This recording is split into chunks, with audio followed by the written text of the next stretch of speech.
నల్గొండ ప్రభుత్వ ఆసుపత్రిలో out sourcing contract ఉద్యోగులు నిరసనకు దిగారు. 5 నెలలుగా జీతాలు ఇవ్వకుండా ప్రభుత్వం వేధిస్తోందంటూ ఆసుపత్రి సూపరింటెండెంట్ ఆఫీస్ ముందు బైఠాయించారు. అయితే గతంలో ఇదే విషయాన్ని కలెక్టర్కు విన్నవిస్తే ఇప్పటి వరకు ఎవరు స్పందించడం లేదని ఆవేదన చెందుతున్నారు.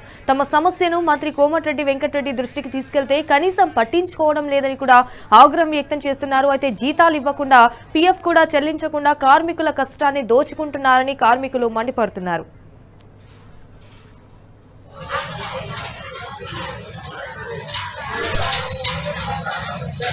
చెల్లించాలి చెల్లించాలి 5 నెలల జీతాలు చెల్లించాలి చెల్లించాలి చెల్లించాలి 5 నెలల జీతాలు చెల్లించాలి. చేస్తున్నాము 2 సార్లు చేసినాం. ఎక్కడికి పోయినా కానీ వేస్తలేరు. ఎమ్మెల్యే కాడికి పోయినా కానీ మాకు తెలియదని చెప్తున్నారు. మళ్ళీ కలెక్టర్ మేడం కాడికి పోయినాం. ఆ మేడం చూస్తాంలే అన్నది. ఆమె కూడా రెస్పాండ్ ఇస్తలేరు.